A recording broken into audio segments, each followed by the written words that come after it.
Vamos estudar hoje um pouco nossa história, as primeiras civilizações, mas antes vamos ver como decorreu o desenvolvimento das civilizações. Historiadores acreditam que 5,5 milhões de anos atrás houve um surgimento e é conhecido como a pré-história, o surgimento dos primeiros hominídeos, os primeiros ancestrais do homem. Depois dessa pré-história, foi conhecido como um período paleolítico. Ô Tarcísio, o que é esse período paleolítico? É onde é conhecida como a Idade da Pedra, onde os homens daquela época, daquela região, eles eram coletores e caçadores. E eles faziam objetos através da pedra, de madeira, e foram se desenvolvendo. Nessa época também, no período paleolítico, era o período que os homens eram nômades. Os hominídeos eram nômades. O que quer dizer nômades? Eram pessoas que não tinham lugar fixo, não tinham uma cidade, eles viviam indo de um lugar para o outro. Eles iam à procura de locais que poderiam trazer fertilidade do solo, pois sabemos que foi aí também que começou um pouco a evolução agrícola. Foi aí que eles perceberam que aquela terra que era perto dos rios, eles foram se aglomerando naqueles locais. Eles eram nômades, como eu já tinha explicado, então eles não tinham lugar fixo, eles iam à procura de alimentação, de água, então eles não tinham lugar. Quando aquele bem acabava naquele local, eles iam à procura de outro local para sobrevivência. Era a lei da sobrevivência. Depois desse período paleolítico, vivemos também o período neolítico, que foi a Revolução Agrícola. Como assim Revolução Agrícola? Eles começaram a plantar, a colher e se fixar no local. Já começou aí as pequenas organizações urbanas. Por isso que também é conhecido como a pedra polida. Não apenas eles utilizavam, mas eles começaram a produzir ferramentas através das pedras, facas através das pedras. Por isso que é o nome polida. Afinava as pedras. E eles já utilizavam objetos para caça e para a sua revolução agrícola.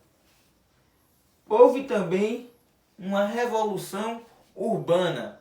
Não como vemos hoje em uma cidade bem organizada, mas na época, há 3 milhões de anos atrás, há 5 milhões de anos atrás, eles se organizaram de forma que eles começaram a viver no local e ali foram criando famílias e foram crescendo e não mais se locomovia de um lugar para o outro, mas sim foi criando cidades, foram criando locais mesmo para a sobrevivência e se fixaram naquele local.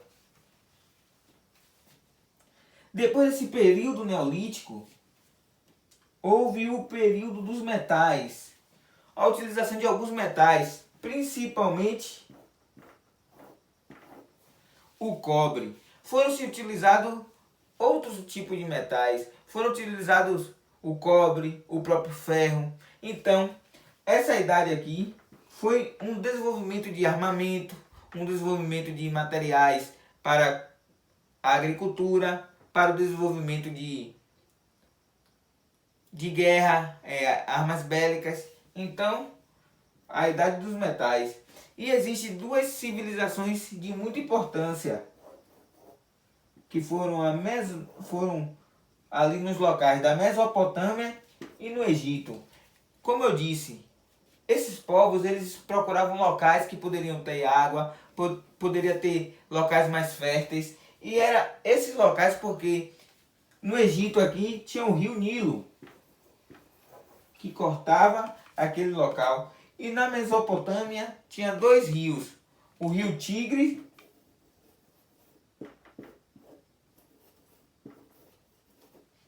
e o rio Eufrates. O rio Tigre e o rio Eufrates. Então, eles utilizavam da terra, porque é uma terra fértil, porque estava perto do rio, Então, essas duas civilizações tiveram destaque durante toda a história.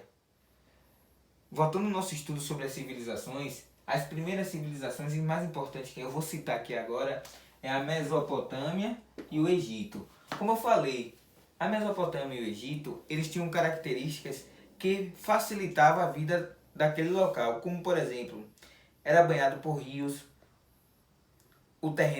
consequentemente o terreno era fértil, e com o desenvolvimento dessas pequenas cidades, foi se formando uma sociedade.